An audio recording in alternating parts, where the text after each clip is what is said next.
record it on my computer. So we'll start a local recording, and then I'll lead us in, and then go from there. But first, I should probably get the right screen open. All right, there we go. All right, here we go. Hey everybody, this is Tim Pachote, the Liberty Advisor, coming in with John Snice and the Economic Truth. And we've had another crazy day in the stock market, huge rally. And so right now we're taking a look at trading economics. And Wall Street rallied sharply on Tuesday in a volatile session following the worst trading day since the 2008 financial crisis, as a White House official revealed some details of President Trump's proposed stimulus measures. According to CNBC, or CNBS I like to call it, the president pitched a 0% payroll tax rate that would last through the rest of 2020, that would be absolutely amazing, and I really wish that is the case, but I'm sure the demonic rats known as the Democratic Party will probably end up shooting that down. However, aside from that commentary, the plan also considers federal assistance for the shale industry amidst plunging oil prices. The Trump administration also announced earlier that it will help the cruise line and airline industry, and that the health insurance companies will waive all copays on coronavirus testing, and Medicare and Medicaid will cover coronavirus treatments. On the corporate side, airline stocks soared. It's funny how they say it, that soars, after companies announced more flight cuts in domestic and international markets, freeze hiring, and park planes. The Dow Jones soared 1,167 points, or 4.9%, to 25,018, while the S&P 500 jumped 136 points, or 4.9%, to 2,882. Now, moving on here, if we take a look at the trading economics screen, and we just mentioned the Dow Jones and the S&P 500, but we also have the Nasdaq up 4.5%. The VIX is down a tiny bit, I guess at 7%. You got other international markets over in Europe are up right around 2.5 to 3%. Now, switching gears over to the bond market, the bond yields did rise a little bit. So you got the 10-year all the way up to 0.8%, and then you've got the 30-year went up about 30% in the span of one day, from 1% to 1.31%. And then taking a look at the crypto markets, Bitcoin did make a little bit of a rally, up 1.2% in the past 24 hours, or almost $8,000 a coin. But what we want to get into right now is going to be Plunge protection team holds market conditions call after Monday's market crash. The last time Treasury Secretary Steven Mnuchin had a phone call with the president's working group on financial markets, better known as the Plunge Protection Team, was on December 24th, 2018, or the day which has since become better known as the Christmas Eve Massacre, and which has just happened to be the low of the Q4 2018 mini bear markets. It spawned a tremendous rally which culminated in a full year return for 2019 of nearly 30% with zero earnings growth, which is a story that John and I have been talking about many, many times. And basically, the regulators then went on to go say, hey, there's all these different things that we could do. We got the tax cuts that John and I were just mentioning. And then all of a sudden, let me go back here on screen. And then what we see here is that Trump said, he met with all the senators and they were all united. And I think I also heard him briefly say, he's like, we've got the most beautiful test kits, the best test kits in the world. Everyone who wants a test, they're all going to have a test. And I'm not even joking. That's basically exactly what he said, and which I'm sure isn't really too much of a surprise. So, what do you think is driving the markets more, John, right now? The Plunge protection team or the tax cuts that are going on? And I've almost got my puppy in the picture right now, but not quite. So I guess the people at home can see little Yoshi over there. No, Tim, I know exactly what it is. It's PPT, the Plunge Protection Team to the rescue, of course. It's funny how they, it's always at the end of the day that they come in and then, buy up right at the end of the day. It's actually been like that a lot lately. And I think there was somebody sharing with me, I forgot who it was, but somebody was sharing a chart that was showing, how the buy-ups every basically end of the day. And it's interesting how they just come in, and then basically manipulate markets and buy up. What's interesting, Tim, is the Plunge Protection Team also has a hidden secret, I think, anyways, because there's a lesser known exchange stabilization fund that's out there that are hiding there. And if you go and look at their webpage, their mission is to keep the U.S. dollar system stable. So what they do is they go out and buy bonds, and mostly bonds actually that they buy. So I think they're more in the bond market, but they're in there manipulating. They're buying currencies, of course, as well. to keep currency prices stable, so there's no distrust in the values of currencies. Yesterday we were on a huge dive. We could have dived below, if we dove below 100 yen, and I believe that that's what I was saying, that if we go below this, we're gonna have just a tremendous collapse. They managed to avert that for now, but I think there's more to it. There was actually a Wall Street guy that was saying that we're looking at $80 to $80. No, sorry, 80 yen to the dollar. And I think I was looking him up. He's not just nobody. He's one of the top guys in some kind of analysis. I think it was. I'm trying to remember the corporation now on Wall Street, but it was a big bank, anyways. Well, the other thing we've got going on right now is we also have, speaking of the bond market and manipulation, is we have funding freeze getting worse.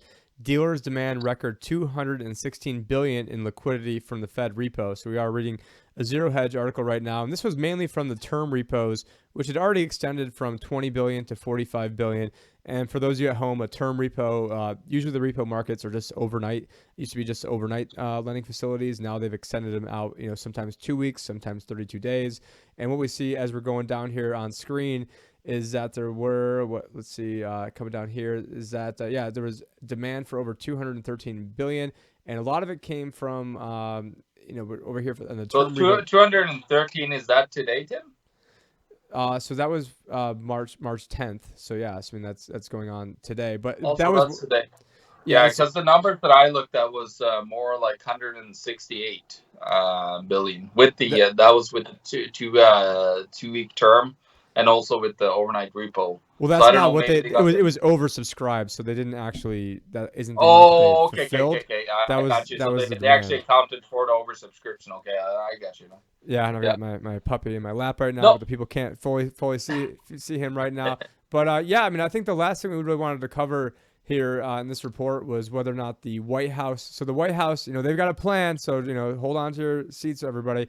The White House has a plan for economic response to coronavirus, but it isn't there right now, officials say. And so obviously the Democrats are not going to do anything, to help make things quote unquote better. But you also have to, think about what does better mean. So for me, the tax that pisses me off the most of every tax there is has to be the Social Security payroll tax, because I know it's just a Ponzi scheme that I've got to have extorted from me.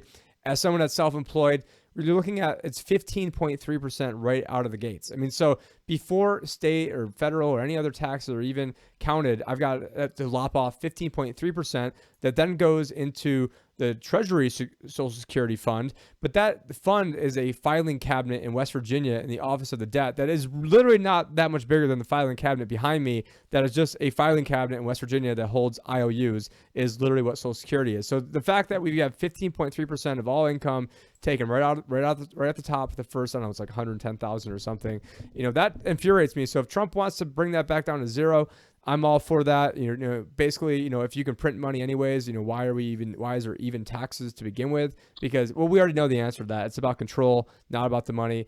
But yeah, for me, okay, great. Maybe some good stuff can come out of this coronavirus is if I get my tax proposal down to get my, what is it called, payroll tax down to zero for the rest of the year. That would put a gigantic smile on my face. And that actually does help lower income people even more, but it assumes they have to work. And so the Democrats don't like this plan because you have to work in order to get this. And so they want to be able to give out goodies to their voters, by which, probably going to offend some people here, but by and large, I think it's, the Democrats try to pander to more what I like to call Santa Claus economics and giving away stuff for free.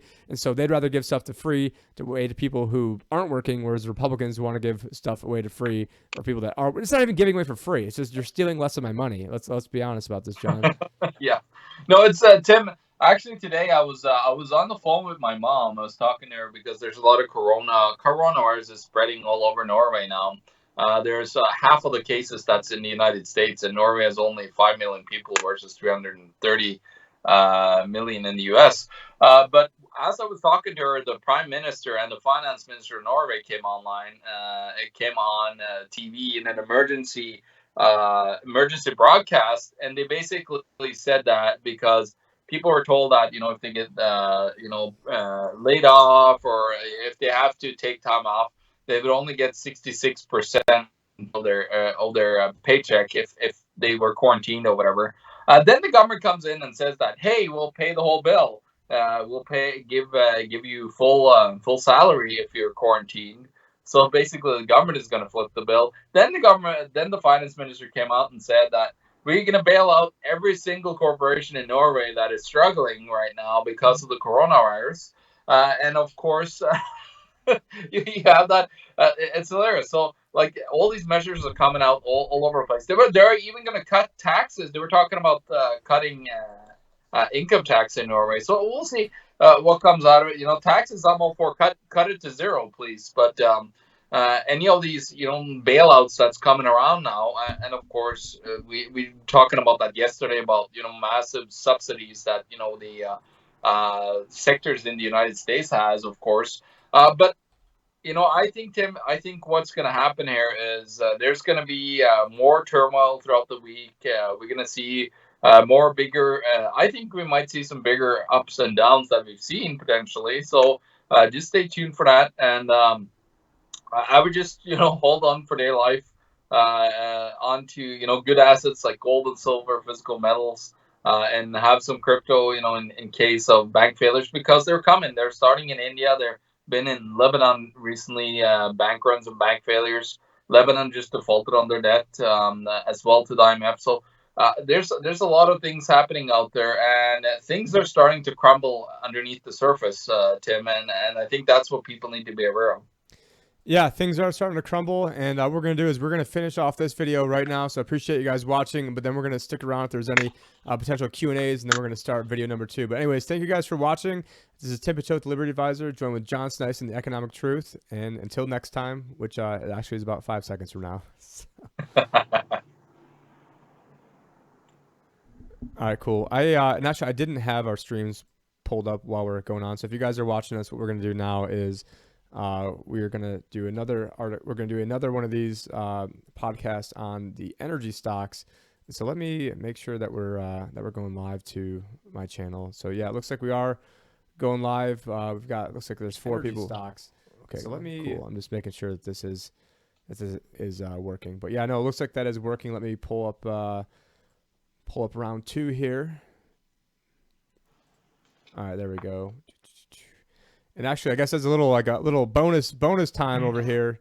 So this is what you get if you're on the live stream right now with us, as opposed to the reports. But Fed rates at 0%, now seen within months amid global bond frenzy. So you've got supposedly all these things are going great, but yet it's not really reflected in the bond market. But what we're gonna go into now. So let me just get the article up on screen, and then John and I will get this rolling.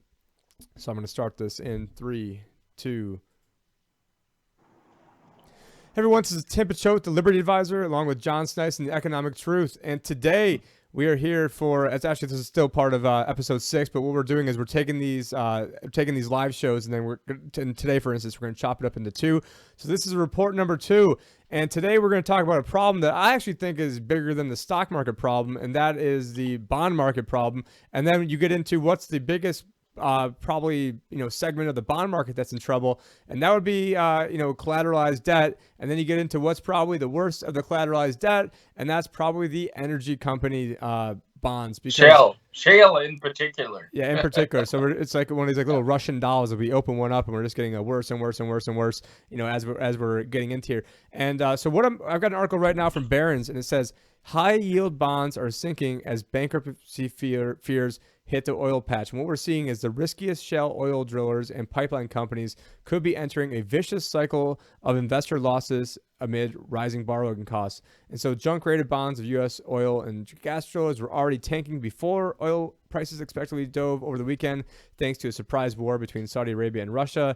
They looked set for even larger losses on Monday as oil prices fell about 20%. And then we see, there's different ETFs were down 4.5%. You had I really can't name these because I am a financial advisor, and so I do. So if I name what these are, then I've all sorts of disclaimers. Go find your own advisor. If you don't like them or you don't know their name, then you can come, potentially work with us over here. But as we were getting ready to go live, I just happened to go to Zero Hedge. Not happen. I mean, I go there 9 million times a day. But what I was looking at is the levered oil apocalypse. 2-3 times levered oil exchange traded funds to liquidate. So I mean, this is news. I'm literally reading it right now for the first time because we're just about to go online, and it says in the aftermath of the February 2018 Volmageddon, aka VIX terminations. I called it the Vix, I forgot what it was, the Voxopolis, which funny because the week before that event happened, I was on Ernest Hancock's show. He goes, Tim, what's the worst thing somebody could do right now to invest? And I said to short the VIX, and literally a week and a half later, you had multiple indexes, VIX indexes that blew up and terminated. And so right now, the lucky people today are the Wisdom Tree Brent crude oil 3 times daily leveraged, and the Wisdom Tree WTI crude oil 3 times daily leveraged products will both be terminated due to an extreme adverse move in oil futures. So these funds had a combined $10.3 million in assets. They relied on... Hey, the Fed needs to buy them, Tim. Come on. Go Japan. Go kamikaze on the markets. Yeah, I mean, that must be the only problem is that we need the Fed to come in here and buy all this stuff. But yeah, we've got people who've got early termination notices, aka, thanks for playing. And this is what happens when you're going out on a margin. This is what happens when you start doing risky things. We've got another article here from the Greenwich Times, and it says fears of corporate debt bomb grow as coronavirus outbreak worsens. And so a lot of these companies already were on precarious grounds to begin with. You've got, there's over 10, so the coronavirus panic could threaten a $10 trillion mountain of corporate debt, unleashing a cycle of layoffs and business spending cuts that would hit the economy just as analysts are warning of a recession. So this was as we said it before, this was a bubble looking for a pin, and this was a gigantic bubble that was going to burst, absent this. And so even with these record low rates, even with the Fed doing everything they can to step in, even with the plunge protection team helping out. So if you guys are watching this as a report, we just did a video on the plunge protection team that you guys can go check out. But, this is, to me, is the big enchilada, is the corporate debt market, and in particular, the energy market bonds. And I just want to see what your thoughts are on that, John.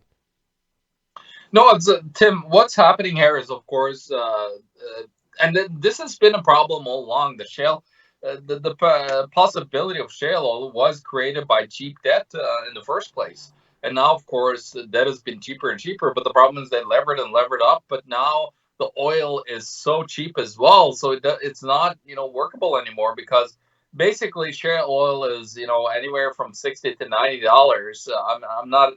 I don't know the exact numbers offhand, but it's now at about 30 to 32 or something, the VTI. So what you're looking at is basically at least 50% below cost for a lot of these guys. And if you believe that that's sustainable to be able to hold on for a long time, and especially with them that are levered up and don't have a lot of profits because their profits was made possible just by borrowing a whole bunch of money, you're seeing that they're really starting to struggle. And of course, Tim, you've got countries like Norway where we have offshore oil, 100% offshore oil, where it's $60, and so there you also are seeing heavy issues today. They're going to bail out everybody in Norway, basically the government, and they had 9.5% drop in the stock market. And then, of course, here in Canada, we got the oil sands, which is just tar sand oil, which is super hard to extract, takes a lot of energy and a lot of cost, and so that takes about I think almost as high as $90, and we are like hovering around 20 something dollars per barrel for that. So you're seeing the massive sustainability here, and for those companies that were levered up here and have all that debt, they have so much risk on their books, Tim. Being in Norway or being wherever it is in an oil country right now, when you have those massive shocks and you're heavy over leverage, but not on top of that, it's just ridiculous. Like you're leveraged and you basically are producing a product that takes more, that costs more than you actually are able to sell it for a very long time. And but cheap debt, they racked up on all this debt, Tim. These corporations that are now, starting to really look at potential bankruptcies here, and so that's where, and who knows, maybe their debt was also put into CLOs, so maybe you have some uh, CLOs that are in the oil fields or whatever you call them, and those are going to blow up here if that's the case, Tim. Because these companies were not supposed to be there in the first place, but they were made possible by dirt cheap fiat currency that been close to zero in the interest rates for the big guys. So it's not it's not a thing that should happen, and a lot of the oil industry is super unsustainable because of that, Tim. Except for Saudi Arabia, it's like $5 to suck out oil, or $18 for onshore Russian oil. So of course there are those, and mostly in the Arab Peninsula, of course, dirt cheap oil, and then there's other cheap oil in Kazakhstan and so on. But other than that, a lot of these hard to get to oil, and that's for Venezuela as well, of course, and a whole bunch of others. It's not sustainable, especially when the price drops like this. And that was, of course, twofold. It was the coronavirus. You get a huge drop off in traffic, being airline, being transportation of goods and services, and of course people driving in itself. So you get a lot of hit there, of course. Yeah, this is a very getting to very dangerous times here, and of course talking about all the $10 trillion of other corporate debt that is out there. That is, in 2018, all of the non-financial corporate debt that was issued, it was 78 point something percent that was rated junk. So it's such an unsustainable bubble there, Tim, with both, especially in the resources, not in the oil sector because of the oil price shock, but then also in the corporate sector itself. There's so much rotten debt, and doing share buybacks and all this garbage to prop themselves up. It's not becoming sustainable anymore because share prices are plummeting so much that you can't keep propping it up like this anymore. Yeah, and I think another important point to make when you make about the junk bonds is that you have half of the investment grade bonds are one notch away from junk. So over half of the over half of the investment grade bonds are triple B, which is one step away from junk. And then usually when you go into a recession, I forgot what the exact number was, but I mean I think it works out to like $800 billion worth of loans could be in that default. Which then, because of ETFs now, ever since so many people are in exchange traded funds, and I use exchange traded funds for my client, not saying that not clients, but not saying that they're bad, but what it does is it then amplifies all these moves, because as people are just selling the ETFs indiscriminately, they're not taking a look at actual companies, and the selling begets selling, gets more and more selling, and so you're seeing all these crazy moves. And I was just looking in our comments right now, so I want to say what's up to Chris. Super hard last name to pronounce.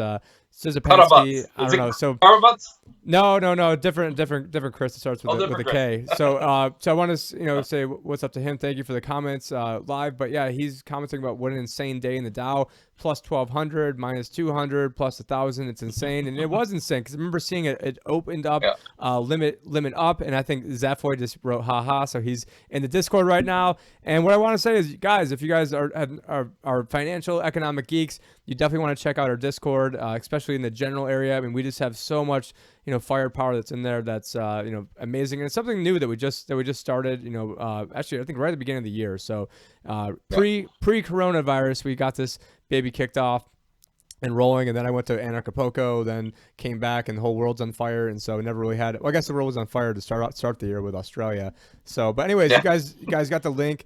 You do have to type it in exactly, so all lowercase Tim John Discord. So it's bit.ly/Tim John Discord. And so that did trip me up yesterday because I went to go put in I don't think like it was capitalized or something. It wouldn't work for me. So just make sure it's all lowercase, and you guys can find us there, especially if you're in the financial markets and you're watching this on a whim. Definitely want to check us out.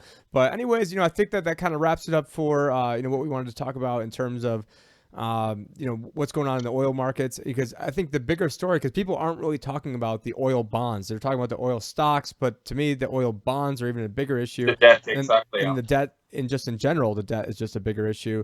But we'll wrap this up and we'll stick around for a little bit for some Q&A. But anyways, thank you guys So thank you guys for playing, but no, thank you guys for listening. Definitely appreciate it.